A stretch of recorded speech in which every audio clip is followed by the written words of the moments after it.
Hello, everybody. Welcome to HCKT TV. My name's Mark, and I want to welcome you to my channel. Please, if you like the content, subscribe and leave a comment.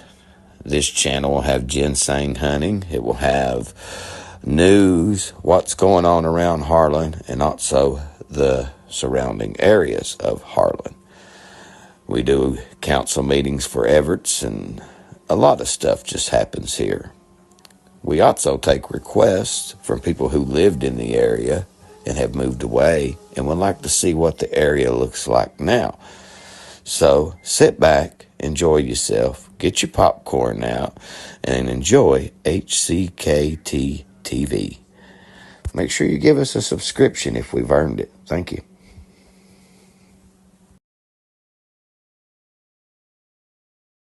If your ATV ever breaks down in Harlan, give Charlie Austin a call. He can fix side-by-sides, four-wheelers, anything.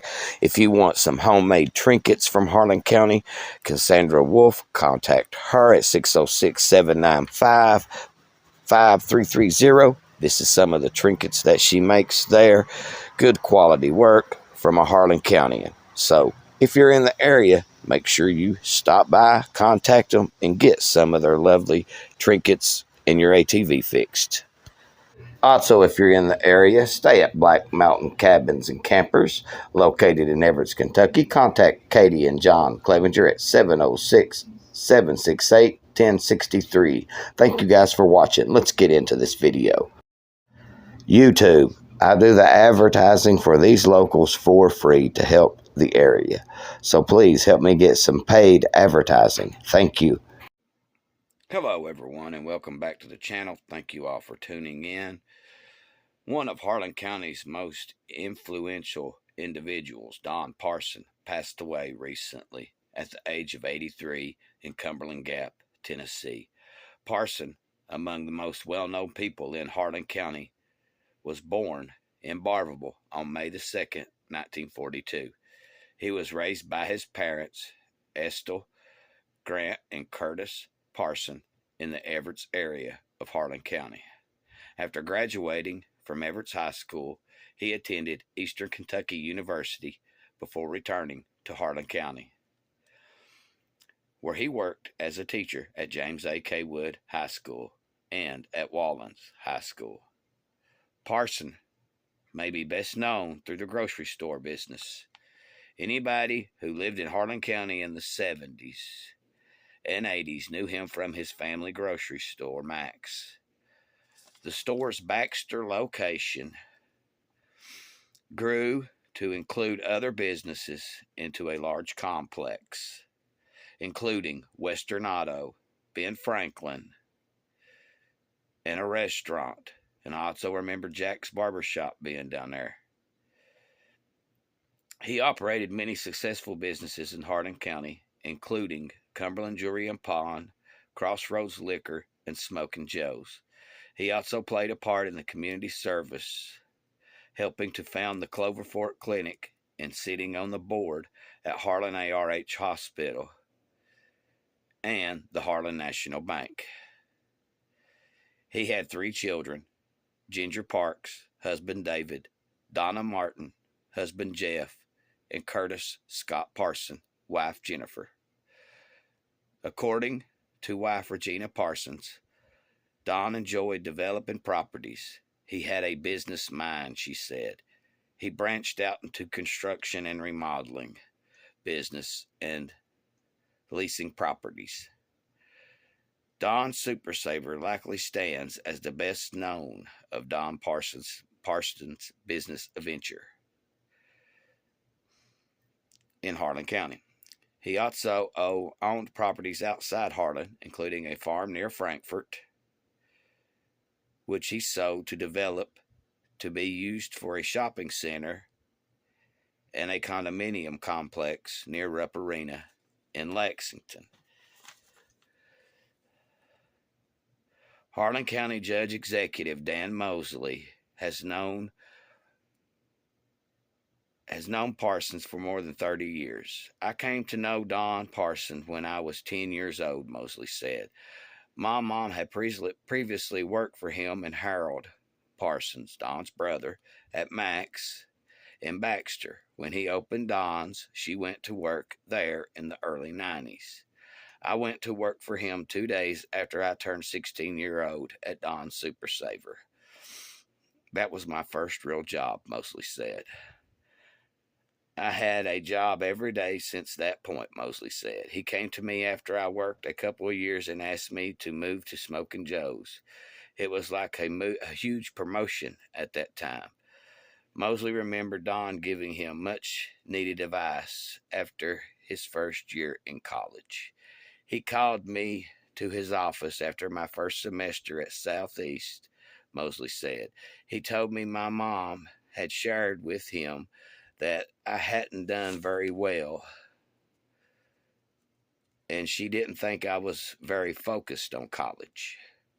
He gave me a pretty good lecture on how to remove my head from a particular cavity of my body and told me he would pay for the remaining time at Southeast with a scholarship.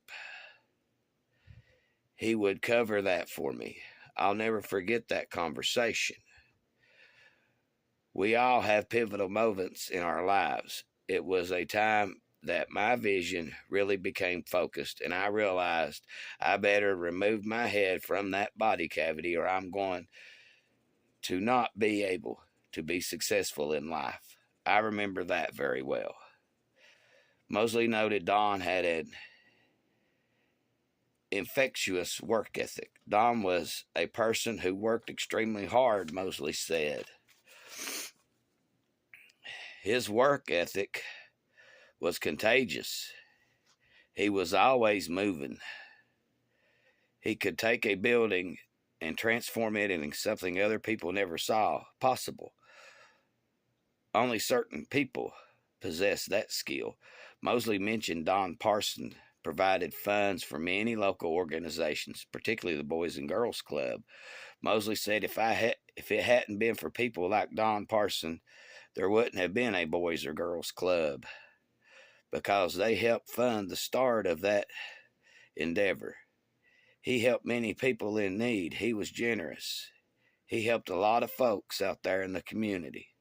Steve Miracle of Total Electric remembers seeking out Don Parsons while he begun Total Electric. I started my business, Total Electric, 31 years ago, Miracle said. I wanted some accountability, and I felt like Don would be a go-to person for that. Miracle said he trusted Don Parsons to be upfront about any problems he saw with Miracle's plans. He was on the spot with it, Miracle said. Down through the years, he would make comments here and there, and I guess as a result, our relationship came to the point where I could let him know if I felt it was headed down a trail it shouldn't be going. He let me know real quick if I was on the wrong path, and that meant a lot to me coming from him. Miracle mentioned Don helped many people in the area without fanfare.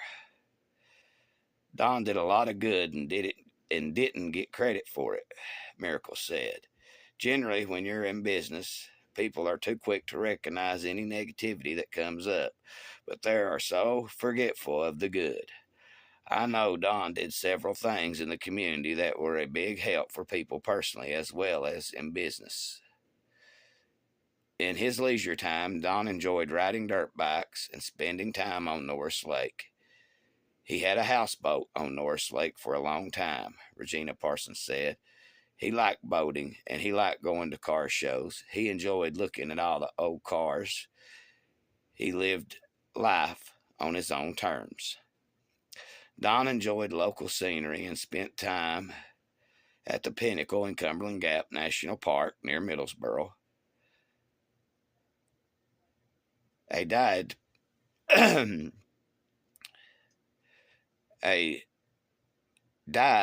the wool industry. He died in the Wool University of Kentucky sports fan. He could be often found in UK Wildcats game cheering them on. I'll miss him, Mosley said. He was definitely a special person in my life for many years. I'm thankful that our paths crossed when they did 33 years ago.